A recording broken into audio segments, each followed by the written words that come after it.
Bonjour et bienvenue dans cette vidéo. Je vais vous présenter l'actualité du Barça aujourd'hui, en ce mercredi 10 janvier 2024. Si vous êtes nouveau sur la chaîne, ici je parle généralement de l'actualité du Barça. Donc n'hésite pas à t'abonner, et appuyer sur le bouton j'aime et un commentaire pour le référencement, et ainsi me soutenir.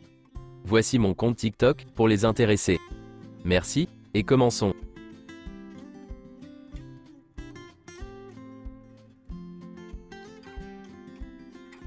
Voici quelques photos de la séance d'entraînement d'hier, pour préparer le match en demi-finale de la Supercoupe d'Espagne contre Osasuna jeudi soir.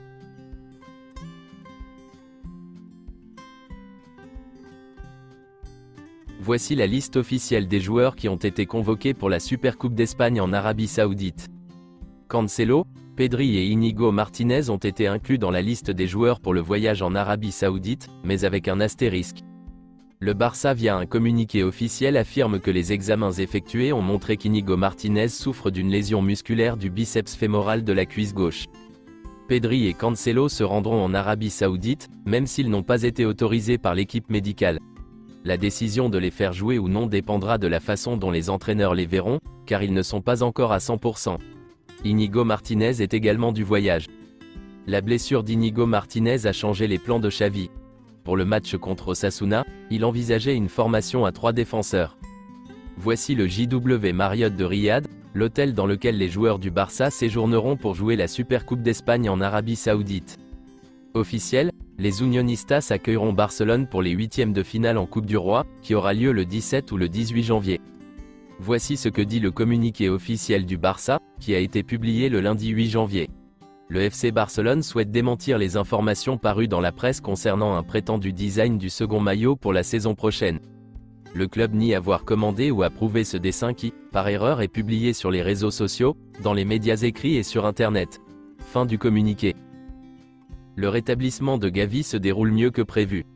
La sélection espagnole n'envisage pas de le convoquer pour l'Euro, même s'il est rétabli d'ici là. L'objectif est que Gavi soit en pleine possession de ses moyens pour le début de la pré-saison. La convalescence de Ter Stegen se déroule très bien. Il pourrait revenir 2 ou 3 semaines plus tôt que prévu. Il sera prêt pour le match contre Naples, et pourrait être de retour à la fin du mois de janvier. Selon Sport, à ce jour, les négociations pour la continuité de Joao Félix sont au point mort. Le staff technique a des doutes. Il y a un débat interne, et pour l'instant, il n'est pas question de conclure sa signature. Le staff du Barça est préoccupé par la forme de Joao Félix. Ils ont des doutes sur leur volonté de le recruter définitivement, mais le staff technique et le conseil d'administration croient toujours en son talent.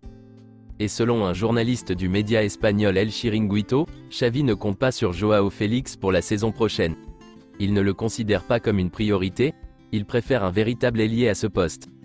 Manchester City a proposé beaucoup plus d'argent à Vitor Roque, mais il a refusé parce qu'il voulait signer au Barça.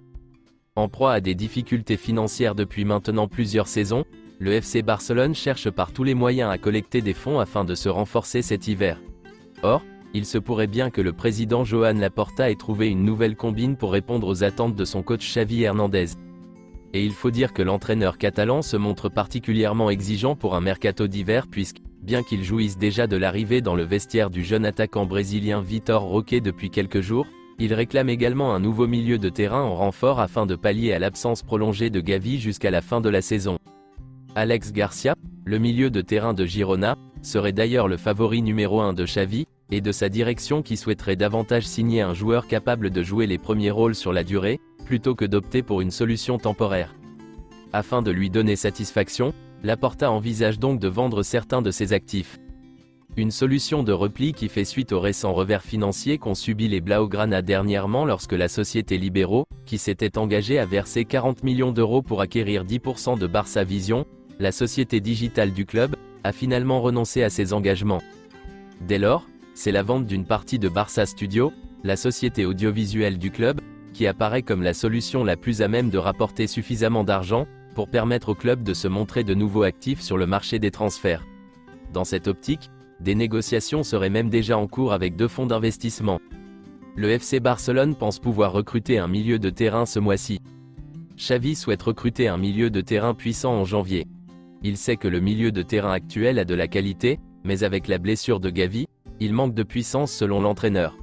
Le Barça étudie une liste de joueurs, et pourrait en recruter un s'il vend le Barça Studio rapidement. Il n'y a pas d'argent, mais au cas où il y en aurait, le Barça ferait des plans. Il veut un milieu de terrain qui peut jouer plus en numéro 6 qu'en numéro 8. C'est-à-dire un joueur qui peut jouer comme pivot sans problème. Selon Sport, Deco a exclu la signature d'Amadou Onana pour le FC Barcelone. Deco a bloqué le départ de Rafinha de Barcelone. Le club a envisagé de vendre un joueur offensif en raison des difficultés financières, mais il semble que ce ne sera pas Rafinha. Selon Sport, pour Deco, il est évident que le FC Barcelone devra vendre l'un de ses défenseurs centraux cet été. Selon Mundo Deportivo, Andreas Christensen est la cible prioritaire de Newcastle United pour cette période de transfert, mais le club doit tenir compte des restrictions imposées par le fair play financier. Selon le média italien La Repubblica, l'AS Roma surveille Oriol Romeu, en tant que remplaçant possible de Renato Sanches. C'est tout pour aujourd'hui, et merci d'avoir suivi la vidéo. Mettez un j'aime si la vidéo vous a plu, et aussi un commentaire en donnant vos avis, et abonnez-vous pour ne pas manquer les prochaines vidéos. Merci, et à bientôt.